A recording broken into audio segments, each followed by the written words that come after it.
Okay, so there is written, state whether the following statement are false, are true or false. ठीक है, are true or false, and give reason of your given questions. If the diagonals of the rectangle intersect at the right angle, then rectangle must be a square. समझ रहे हो क्या बोला? If the diagonal of the rectangle, quadrilateral मैंने define किया था, quadrilateral means four sides, the structure which have the four sides, okay, then it is known as a quadrilateral. But quadrilateral, rectangle क्या है? Rectangle is quadrilateral. स्क्वायर क्या है? It is a quadrilateral. मतलब अगर हम इसकी बात करें, ये स्क्वायर क्वाड्रिलेटरल है, ये क्वाड्रिलेटरल है, काइट शेप दिख रहा है, क्वाड्रिलेटरल है. This is different shape, this is also quadrilateral. क्या हम, अगर हम इसको बना देते हैं, ऐसा स्ट्रक्चर समथिंग देते हैं, is this a quadrilateral? No, this is not a quadrilateral because it has a 5 arms, 1 2 3 4 5. ठीक है, इट इज अ पेंटागोनल. तो हमारे अगर 4 आर्म्स है, 4 साइड्स है, then it is known as a quadrilateral. अब इस क्वेश्चन में है कि if the diagonal of the rectangle intersect, intersect मतलब समझ रहे हो ना, इंटरसेक्ट से मतलब क्या है कि एक लाइन ये है और जस्ट इसके ऊपर से कोई दूसरी लाइन गई तो हमारी एक दूसरे को क्या कर रही है? क्रॉस कर रही है. It is a intersection. Fine. तो रेक्टेंगल के डायगोनल्स, अब डायगोनल्स क्या होते हैं हमारे? डायगोनल्स मीन्स, हमने सपोज करो ये कॉर्नर है और एक दूसरा कॉर्नर ये है, और ये दोनों कॉर्नर्स को हमने क्या किया? ये ज्वाइन कर दिया. तो this is a diagonal. Suppose this I have named A B C D. तो A C is a diagonal. ठीक है, ए सी क्या है? हमारा एक डायगोनल है. और दूसरा हमने डायगोनल और बनाया, that is B D. Okay, B D. तो बी डी भी हमारा क्या हुआ? डायगोनल है. अब ये दोनों आपस में कहाँ इंटरसेक्ट कर रहे हैं? दिस प्लेस पर. और उन्होंने बोला हुआ है कि then rectangle must be square if the diagonal of the rectangle intersect at a right angle. Okay, तो ये वाली जो सिचुएशन मैंने बनाई है, देखो यहाँ पर कहीं पर भी राइट एंगल, समझ रहे हो ना? राइट एंगल क्या है? राइट एंगल मतलब एक परपेंडिकुलर लाइन अगर बन रही है और उसमें 90 डिग्री तुम्हें दिखाई दे रहा है, ठीक है, 90 डिग्री दिखाई दे रहा है, then it is known as right angle. Suppose ये जैसे तुम्हारा स्ट्रक्चर बना हुआ है, तो देखो इस लाइन के ऊपर, विच लाइन? This line. इसके ऊपर ये हमारा परपेंडिकुलर यहाँ राइट एंगल बन रहा है. इसी तरीके से अगर हम यहाँ पर देखते हैं इस प्लेस पर, तो यहाँ पर राइट एंगल दिख रहा है. सेम ऐसा ही हमारा राइट एंगल यहाँ दिख रहा है, और हम ऐसा ही देख सकते हैं हमारा राइट एंगल इधर बन रहा है. क्या तुमको यहाँ राइट एंगल दिख रहा है? अगर देखोगे तो ये राइट एंगल नहीं है, नहीं है ना. ये हमारा अगर राइट एंगल होता तो कैसा होता है कि हमारा डायगोनल, सपोज करो ये डायगोनल है और इस लाइन को एग्जैक्टली ऐसा परपेंडिकुलर जाना चाहिए था, और ये 90 डिग्री होता, तो फिर हम बोलते it is a what? Right angle. तो हमने तो क्वेश्चन के अकॉर्डिंग फिगर नहीं ड्रॉ किया है. ठीक है, क्वेश्चन के अकॉर्डिंग मैंने फिगर को ड्रॉ नहीं किया है.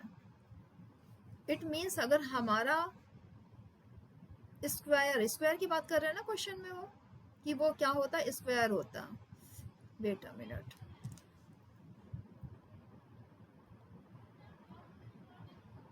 आई थिंक सो. अभी स्क्वायर लग रहा है ना.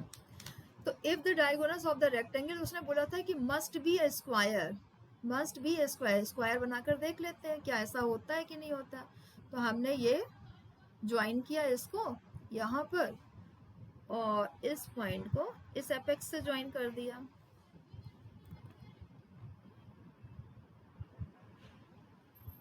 Fine.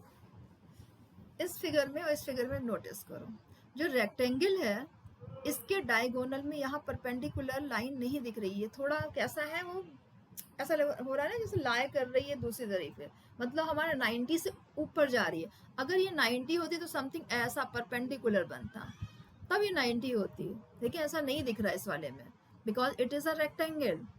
Okay, because it is a rectangle, तो इसमें हमें ऐसा शेप नहीं दिखाई दे रहा, बट इस पे देखो ये एग्जैक्टली ऐसे गया, फिर ये दिख रहा है ना 90 डिग्री। ओके, ऐसे ही अगर हम इस तरफ देखते हैं तो यहाँ पर भी हमको 90 डिग्री दिख रहा है। सेम इस शेप पे देखो, यहाँ पर ये सपोज करो ये बेस है पूरा, और इसके ऊपर ये वाली लाइन क्या है, ये वाली लाइन परपेंडिकुलर है, तो ये भी यहाँ पे भी दिखाई दे रहा है, ऐसे यहाँ भी दिख रहा है। इट मीन्स अगर हम स्क्वायर बनाते हैं तो डायगोनल एक दूसरे को इंटरसेक्ट कैसे करते हैं, राइट एंगल के फॉर्म पे। ठीक है, अगर हम क्या बना रहे हैं, स्क्वायर मेक कर रहे हैं, देन डायगोनल इंटरसेक्ट, ओके, किस फॉर्म में, रेक्टेंगल इंटरसेक्ट कर रहे हैं, मतलब उसमें अगर उन्होंने बोला है, अच्छा एक चीज़ और क्लियर कर दूं पहले, इन्होंने एक वर्ड यहाँ पर यूज़ किया है, रेक्टेंगल वर्ड भी बोला है। ठीक है, तो बच्चा कभी कभी कंफ्यूज होगा कि रेक्टेंगल यहाँ बोला और स्क्वायर बोला है, कि रेक्टेंगल को क्या हम स्क्वायर बोल सकते हैं। रेक्टेंगल की डेफिनेशन मालूम है, हमारे जो फ्रंट के आर्म्स होते हैं, और ये फ्रंट के आर्म्स हैं, सपोज ये इसका नाम मैंने ए दिया इस आर्म का, इसका बी दिया है, इसको सी दिया, इस साइड का नाम दे रही हूँ। ठीक है, देखो स्मॉल लेटर से लिख रही हूँ। जब हम एपेक्स में ऐसे लिखते हैं तो कैपिटल लेटर में थोड़ा सा इसका नेमिंग का तरीका होता है, और अगर हम इस साइड्स को पूरी साइज, मतलब पूरा का पूरा, सपोज करो मैंने ये दिया हुआ है और मैंने बोला इसकी लेंथ कितनी, तो मैंने बोला स्मॉल ए। ठीक है, ऐसी ऐसी दूसरा है, और यह तुमने इसको लिया है, तो ये वाला साइड कैसा दिखा, मैंने इसको ए नाम दिया, इधर वाले पार्ट को मैंने बी नेम दिया, और इसे सी एंड डी। समझ रहे हैं, इस तरीके से अगर हम नेम दे रहे हैं तो क्या हो जाएगा कि हमें समझ में आ रहा है कि ये सारे साइड्स हैं। और इसमें देखो तो ये दोनों साइड्स इक्वल हैं, और सेम अगर ये देखें ये दोनों साइड्स इक्वल हैं, but all four sides are not equal, but all four sides are not equal, तो ये हम इसको क्या बोलेंगे कि रेक्टेंगल है। फाइन, लेकिन इसमें देखो this one equal to this, and this is equal to this, and this is equal to this, मतलब all four sides are equal. Square को हम रेक्टेंगल भी बोल सकते हैं। स्क्वायर को ध्यान रखना, मैं क्या स्टेटमेंट बोल रही हूँ, स्क्वायर को हम रेक्टेंगल भी बोल सकते हैं। वाई, क्योंकि अगर रेक्टेंगल की डेफिनेशन है कि हमारे क्या होते हैं फ्रंट के, ओके, पैरेलल लाइंस जो होती हैं, पैरेलल लाइन समझ रहे हो ना, ये वाली पैरेलल लाइंस अगर कैसी इक्वल है, और ये पैरेलल लाइंस हुई, ये दोनों इक्वल हैं। उन्होंने फोर साइड्स नहीं बोला है, उन्होंने बोला पैरेलल लाइंस अगर हमारी क्या है, इक्वल है, ठीक है, तो रेक्टेंगल है। तो स्क्वायर में भी तो हमारा ऐसा ही हो रहा है ना, स्क्वायर का भी तो रूल वही है। स्क्वायर अगर हम देखें तो ये पैरेलल लाइन है, इसके इक्वल है, ये पैरेलल लाइन इसके इक्वल है, इसका मतलब स्क्वायर को हम रेक्टेंगल बोल सकते हैं, स्क्वायर को हम रेक्टेंगल बोल सकते हैं, बट रेक्टेंगल को स्क्वायर नहीं बोल सकते हैं। करेक्ट है ना, ये बात क्या क्लियर हुई बेटा। रेक्टेंगल का रूल जो है उसमें क्या उन्होंने बोला है, अपोजिट साइड्स आर इक्वल, तो यहाँ भी तो अपोजिट साइड्स इक्वल है, तो ये भी रेक्टेंगल हुआ। इट मीन्स हम स्क्वायर को रेक्टेंगल बोल सकते हैं, है ना, रेक्टेंगल को स्क्वायर बोल सकते हैं, बट स्क्वायर में देखा जाए तो ऑल साइड्स इक्वल होनी चाहिए, तो क्या ये स्क्वायर है, इसको नहीं बोल सकते हैं, क्योंकि स्क्वायर का रूल है कि all four sides should be equal. Fine, ये बात क्लियर हो गई। तो अब वापस क्वेश्चन पे हम आते हैं जो हम डिस्कस कर रहे थे। ठीक है, हाँ, तो उन्होंने क्वेश्चन में बोला है कि if the diagonals of the rectangle intersect, मतलब स्क्वायर को उन्होंने रेक्टेंगल एज्यूम किया, क्योंकि हम रेक्टेंगल बोल सकते हैं ना स्क्वायर को, हमने बोला क्योंकि इसकी क्या है, अपोजिट साइड्स इक्वल है। तो उन्होंने इस टाइप का स्क्वायर टाइप को उन्होंने बोला कि अगर हमारा एक ऐसा रेक्टेंगल लें जो एक्चुअली में स्क्वायर है, तो उसके जो डायगोनल्स हैं वो आपस में कैसे हैं, सब राइट एंगल बनाते हैं, मतलब सब 90 डिग्री बनाते हैं। तो ये स्टेटमेंट हमारा कैसा हुआ, ये दिखाई दे रहा है कि यस, सारे के सारे हमारे क्या बना रहे हैं, ये भी राइट एंगल बना रहा है, ये भी right angle it is also, it is also, जहां पर वो इंटरसेक्ट कर रहे हैं। तो diagonal, intersect, right angle, square, ये सारी चीजें हमको इस पिक्चर्स में दिख रही हैं। इट इज ट्रू, तो हम इसके लिए क्या बोलेंगे कि ये ट्रू है। फाइन, आई थिंक सो क्लियर हुआ ना। फिर नेक्स्ट बोला every square is a rectangle. अभी मैंने इस चीज को देखो बिल्कुल क्लियर कर दिया है। ये वाला स्टेटमेंट मुझे एक्सप्लेन करने की जरूरत नहीं, इसलिए मैं फिर से एक्सप्लेन करती हूँ। फाइन, इसको इरेज कर दे। इसमें क्या उन्होंने बोला, एवरी स्क्वायर, एवरी स्क्वायर, ये स्क्वायर है हमारा, और उन्होंने बोला एवरी स्क्वायर, सपोज ये ले लिया हमने स्क्वायर, और एक स्क्वायर और ले लेते हैं, सपोज ये वाला स्क्वायर एक हमने लिया। ओके, उन्होंने बोला every square is a rectangle. अभी यही तुम्हें समझाई थी, स्क्वायर को हम रेक्टेंगल बोल सकते हैं। अपोजिट साइड्स यानी अपोजिट पैरेलल साइड्स, ये दोनों कैसी है, पैरेलल साइड्स कैसी है, दोनों इक्वल है। सपोज करो ये 2 सेंटीमीटर है, ये भी 2 सेंटीमीटर है, ये भी 2 सेंटीमीटर है, और ये भी 2 सेंटीमीटर है। तो जब ऑल साइड्स 2 सेंटीमीटर की, इट मीन्स स्क्वायर है। ये स्क्वायर का रूल हुआ। अब रेक्टेंगल का रूल क्या है कि पैरेलल साइड्स, पैरेलल साइड हमारी ये वाली और ये वाली, ये दोनों इक्वल है। पैरेलल साइड इस तरफ वाली देखो, ये और ये भी इक्वल है। तो इसमें रेक्टेंगल रूल फॉलो हो रहा है। तो every square is a rectangle, true, कि हमारा हर एक स्क्वायर को हम क्या बोल सकते हैं, रेक्टेंगल बोला जा सकता है। ठीक है, नेक्स्ट ये every rectangle is square. Okay, every rectangle उन्होंने क्या बोला, स्क्वायर। चलो मैंने ये बनाया एवरी रेक्टेंगल। ठीक है, एक और बनाते हैं।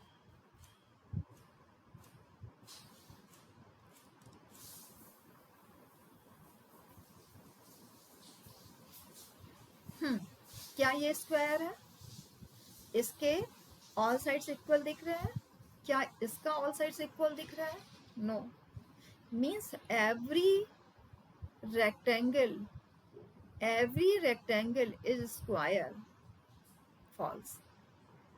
ठीक है, स्क्वायर रेक्टेंगल पॉसिबल है, ठीक है, लेकिन रेक्टेंगल को स्क्वायर नहीं बोल सकते। ओके फाइन, नेक्स्ट है quadrilateral with equal diagonals. A quadrilateral मतलब जिसकी कोई 4 साइड्स हैं, कोई भी क्वाड्रिलेटरल उन्होंने बोला, लिया हमने, और उस क्वाड्रिलेटरल में हमने ऐसा किया कि उसके डायगोनल्स को हमने इक्वल कर दिया। सपोज मैंने एक क्वाड्रिलेटरल कोई भी ऐसे अलग साइज का ले लिया, ठीक है, इसका कोई फिक्स स्ट्रक्चर नहीं दिख रहा मुझको, रुक जा। ठीक है, अब देखो ये सेप साइज अलग है, ये साइज अलग है। सपोज करो ये 2 है, ये 3 है, ये 5 है, और ये 4 है। सब सारे साइज डिफरेंट है तो क्वाड्रिलेटरल ही है।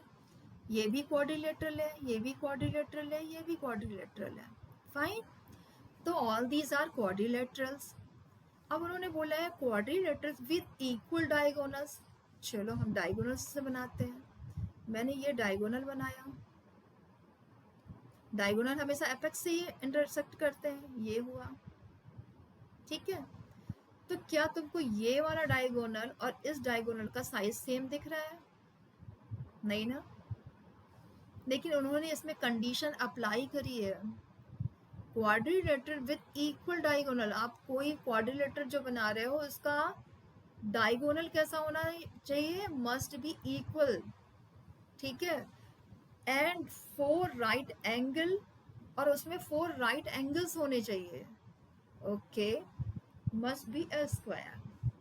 फाइन, तो उन्होंने कंडीशन क्या अप्लाई करी है, उस कंडीशन के अकॉर्डिंग हम देखते हैं कि क्वाड्रिलेटरल ऐसा बनाओ ये तो हमारा रॉन्ग हो गया, हमने बनाया क्वाड्रिलेटरल है, but this is not resemble this with this conditions. ठीक है, हमें इस कंडीशन के अकॉर्डिंग बनाना है। तो उन्होंने बोला है इक्वल डायगोनल, फाइन, हमने एक लिया इक्वल डायगोनल बनाने, तो सेम साइज का ही, जैसा ये लिया वैसे एक और ले लेते हैं सेम साइज, कॉपी करते हैं इसको और एक और लेते हैं, फाइन। ये हुआ, और इसको चूंकि इक्वल साइड का करना तो इसी को मैंने इसलिए कॉपी किया है, आई थिंक सो ओके है ना। ओके तो है, लेकिन अभी 90 डिग्री नहीं बन रहा है, अब आई थिंक सो 90 दिख रहा है, राइट, दिख रहा है ना। तो उन्होंने बोला है डिवाइड, कहाँ गया question, coordinated with equal diagonals हैं, right angle must be, right angle होना चाहिए उसमें, तो ये राइट एंगल दिख रहा है। ठीक है, यहाँ पर भी देखो ये पूरा बेस है, अगर ये पूरा बेस है तो ये क्या हुआ, राइट एंगल, यहाँ पर भी राइट एंगल दिख रहा है, मतलब 90 डिग्री बन रहा हो।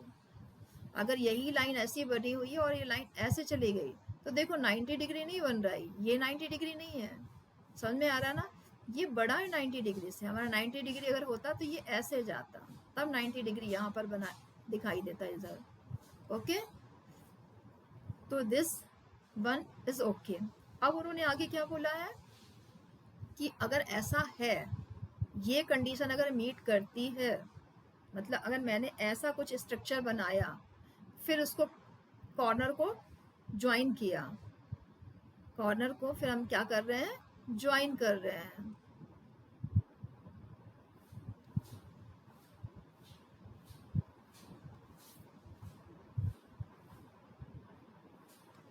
तो ये स्ट्रक्चर क्या बना, उन्होंने बोला कि अगर ऐसा करते हैं तो वो क्या बन जाता है, स्क्वायर बनता है। ऐसा हुआ ना यहाँ पर, इट इज ट्रू।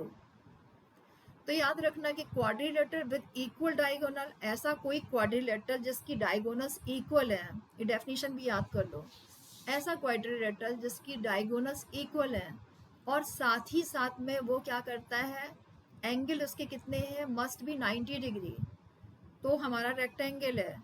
लेकिन अगर वो 90 डिग्री नहीं बना रहा है, देन वो स्क्वायर नहीं है, तब वो हमारा क्या होगा, रेक्टेंगल होगा। क्या मैंने अभी उल्टा बोला क्या? ठीक है, फिर से रिपीट करती हूँ, ऐसा क्वाड्रिलेटरल जिसकी डायगोनल्स क्या कर रही हैं, इंटरसेक्ट कर रही हैं, कितने एंगल से, 90 से, इंटरसेक्ट कर रही हैं कितने से, 90 से। ठीक है, सपोज ये इंटरसेक्ट कर रही है और बिल्कुल एग्जैक्टली 90 बन रहा है। ठीक है, एग्जैक्टली 90 बन रहा है, और अगर मैं इसको ऐसा कर देती तो 90 नहीं हुआ, ये 90 है, फाइन, 90 बन रहा है, then it is a square, और 90 नहीं बन रहा है, then it is a rectangle, fine. In every square diagonal next E, ये ट्रू हो गया। In every square the diagonals divides the square into 4 congruent triangle। अब congruent का मतलब समझते हो, what is congruent? congruent means होता है, और congruent triangles बोला है, ओके, congruent triangles। चलो मैं पहले congruent triangle, ये जो लिखा है ना इसका मीनिंग समझाती हूँ पहले, फिर इस लाइन को एक्सप्लेन करूंगी। सपोज मेरे पास ये ट्राइंगल है और दूसरा ये ट्राइंगल है, मैंने बोला कि ये वाला जो एंगल है इसको मैंने नाम दिया P, इस वाले एंगल को थोड़ा बड़ा कर देते हैं, बहुत छोटा है,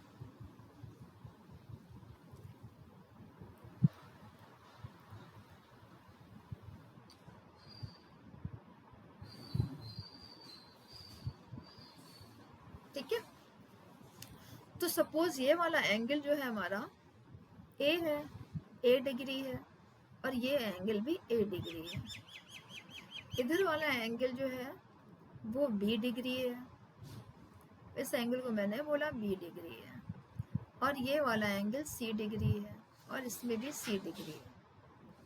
ठीक है, अगर हमें ऐसा नहीं कुछ और नेम दे तो कुछ और नंबर भी दे सकते हैं, नंबर देना चाहे तो नंबर दे दो, ठीक है, ज़रूरी नहीं है कि हम ऐसा दें, शायद तुम्हें ज़्यादा बेटर होगा, समझ में आएगा।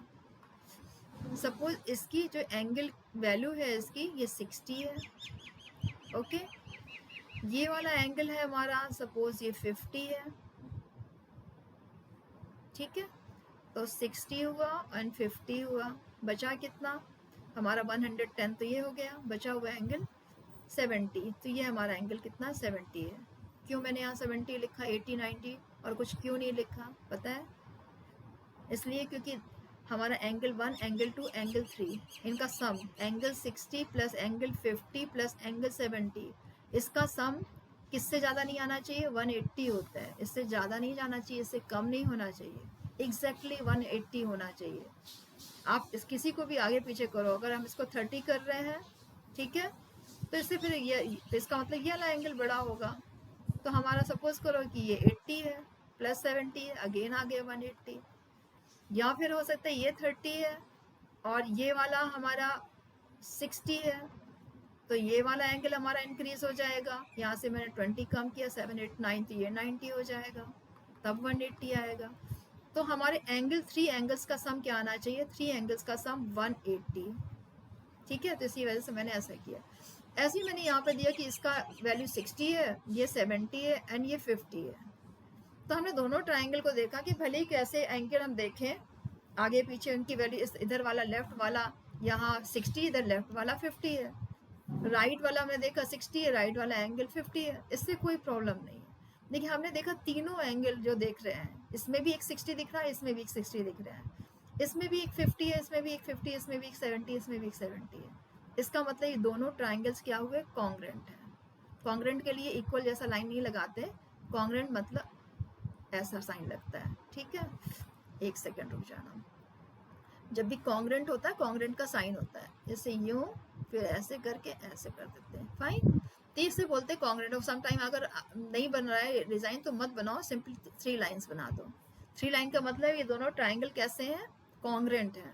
कॉन्ग्रेंट है मतलब उनके कुछ जो भी चीज़ें हैं उनमें 3 एटलीस्ट 3 ऐसी कंडीशन है जो मीट कर रही हैं। अब ऐसे ही मैंने सपोज करो एक ट्राइंगल और बनाया, ठीक है, और इसमें एंगल जो है ये वाला एंगल ये एंगल सेम है, ये सपोज करो 10 डिग्री है और ये भी 10 डिग्री है, लेकिन इसका ये वाला एंगल सेम नहीं है, इसके ये वाला एंगल भी इसके सिमिलर नहीं है, बट हमें 3 कंडीशंस मिलनी चाहिए, 3 कंडीशंस सेम होनी चाहिए। तो हमने बोला कि चलो इसको मैं 4 सेंटीमीटर बोलती, ये भी 4 सेंटीमीटर क्वेश्चन में गिवन है, और इसमें 3 सेंटीमीटर और ये 3 सेंटीमीटर गिवन है।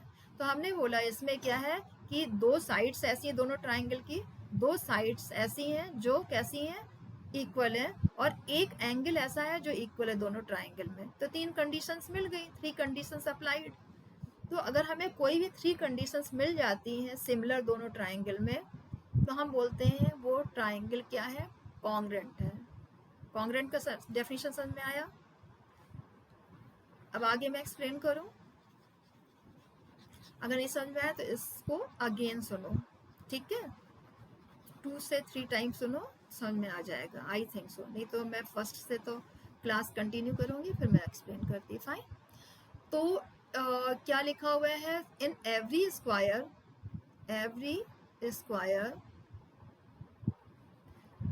Diagonals divide the square, diagonals जो स्क्वायर को डिवाइड करते हैं,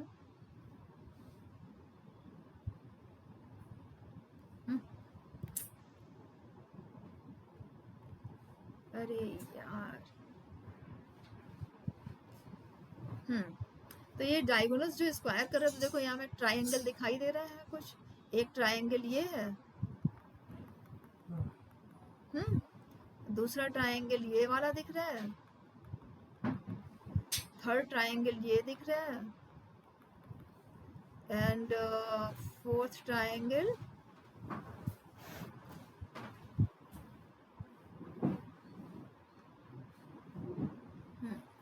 एक सेकेंड, फोर्थ ट्राइंगल ये दिख रहा है, फाइन। चलो, तो हमारे ये 4 ट्राइंगल दिख रहे हैं, और उन्होंने बोला है ट्राइंगल को कि जो 4 ट्राइंगल हैं आपके पास इस क्वेश्चन में, वो कैसे हैं, वो 4 ट्राइंगल्स कॉन्ग्रेंट हैं। तो यस देखो, इसमें हमने बोला एटलीस्ट 3 कंडीशंस होनी चाहिए सिमिलर, तो हम बोलेंगे ट्राइंगल क्या है, कॉन्ग्रुएंट है। तो देखो ये वाला अगर हम देखें इस वाले पार्ट को, पहली बात तो हमारे डायगोनल्स कैसे हैं, अगर ये ए नाम दिया है इसको बी एंड ये C and D, A C diagonal है और बी सी भी डायगोनल है, जो दोनों कैसे होते हैं, इक्वल होते हैं, दोनों क्या है, इक्वल है। A C and B D, B D कैसे हैं, दोनों इक्वल हैं, फाइन। फिर अगर हम AC को हाफ करते हैं तो AC का हाफ कहाँ पे हो रहा है, इस वाले पॉइंट पर हो रहा है। इसको नेम हमने दे दिया, सपोज करो O नाम दिया है इसको, मैंने इसको क्या नाम दे दिया, O, सेंटर वाले पॉइंट का नाम O दिया। तो अगर O से देखो तो OB, OB और OD, मतलब इतना पार्ट यहाँ से लेकर इधर तक, समझ में आ रहा है ना, ये वाला पार्ट इतना और इधर ये वाला पार्ट कैसा है, इक्वल है, समझ में आ रहा है ना। ये वाला पार्ट जो दिख रहा है और इधर ये वाला पार्ट कैसे हैं, दोनों इक्वल है। सेम इधर इतना सेंटर तक ये देखे और इतना सेंटर देखे तो ये भी इक्वल, क्योंकि बीच से ही इंटरसेक्ट कर रहे हैं तो इक्वल है। तो अगर ये पूरा पार्ट इक्वल है तो इसके आधे आधे पार्ट भी सब इक्वल हो जाएंगे। यानी अगर हम ए ओ देखें, ए ओ को, फिर ओ सी को, एक सेकेंड, ए ओ फिर ओ सी फिर O D and O B, सब इक्वल है, सारा इक्वल है ना। तो हम ये कह सकते हैं कि ये वाला साइड, हम दो ट्राइंगल लेते हैं, हम पूरा एक्सप्लेन करने की ज़रूरत नहीं है, हमने दो ट्राइंगल लिए, सपोज करो एक ये वाला ट्राइंगल नंबर 1 और दूसरा ट्राइंगल ये वाला ले रहे हैं नंबर 2, दोनों ट्राइंगल को देखते हैं कॉन्ग्रुएंट है कि नहीं। तो हमने देखा कि ये वाला साइड इस ट्राइंगल की इस साइड से इक्वल है। फिर हमने देखा दूसरा, ये साइड जो है ट्राइंगल का इस साइड के इक्वल है ना। ये ट्राइंगल हमारा है, इस ट्राइंगल को और इस ट्राइंगल को मैं देख रही हूँ दोनों में से क्या चीज़ सिमिलर है। तो हमने बोला ए ओ इसका ओ सी के इक्वल है, ये इधर वाला ट्राइंगल है, और इधर वाला ओ डी जो है इस ट्राइंगल के इसके इक्वल है। दो कंडीशन मिल गई है ना। अलग से बनाओ, ये वाला पार्ट कट करके मैंने अलग कर दिया, ए बी ओ, ठीक है, इधर कट कर दिया, और ये वाला ट्राइंगल अलग कट कर दिया, इन दोनों ट्राइंगल को अलग अलग कर दिया, डी सी ओ, ओ तो सेंटर में है, तो इसका ये वाला पार्ट इसके इक्वल है, इसका ये वाला पार्ट इसके इक्वल है, एंड इसका ये वाला जो पार्ट है वो इसके इक्वल है। 3 कंडीशंस मिल गई, ठीक है, 3 कंडीशंस हमको उसमें दिखाई दे रही हैं। ओके, तो अगर 3 कंडीशन दिखाई दे रही है इसका मतलब दोनों ट्राइंगल क्या है, कॉन्ग्रुएंट है। सेम हम ये वाले ट्राइंगल को और ये वाले ट्राइंगल को देखें तो इसमें भी वही सेम स्टोरी है। तो इसका मतलब हमारे जो भी स्क्वायर है, जो इन्होंने पूरा स्टेटमेंट लिखा है, करेक्ट लिखा है। इन every square the diagonal divide the square into 4 congruent triangle. यही तो हमने भी डिस्कस किया कि हमारे जो स्क्वायर है अगर इसको डायगोनल को देखो तो डायगोनल क्या करता है, हमारे 4 कॉन्ग्रुएंट ट्राइंगल हमको देता है अगर इंटरसेक्ट करते हैं तो 1 2 3 4, और 4 ट्राइंगल कैसे हैं, हमारे कॉन्ग्रुएंट हैं। क्लियर यहाँ तक। Next, the diagonal of the square remain perpendicular even if square is rotated. अच्छा, ये है हमारा स्क्वायर और ये है डायगोनल्स। अब हमने इसको नेम दे दिया A B C D. Okay, तो उन्होंने बोला है कि एक पहले स्क्वायर की बात करी तो हमने स्क्वायर बनाया, स्क्वायर बनाने के बाद इसको पूरा उन्होंने क्या किया, रोटेट कर दिया। मैंने ऐसे कैसे भी रोटेट करूं, सपोज मैंने ऐसे रोटेट कर दिया तो क्या उसके परपेंडिकुलर, ये इसका अंदर यहाँ जो परपेंडिकुलर चेंज हो रहा है क्या, अभी भी तो परपेंडिकुलर है, अभी भी तो यहाँ परपेंडिकुलर ही दिख रहा है, ये भी परपेंडिकुलर है। यहाँ पर भी परपेंडिकुलर है, इधर भी परपेंडिकुलर है, इधर भी परपेंडिकुलर है, मतलब वो परपेंडिकुलर अभी भी दिखाई दे रहा है। इट मीन्स हम कितना भी इसको रोटेट करें इस वाले पार्ट को, उसका शेप में कोई डिफरेंस तो नहीं आएगा। वापस देखो वही हुआ, फिर हमने ऐसा किया, अभी भी स्क्वायर है, अभी भी स्क्वायर है।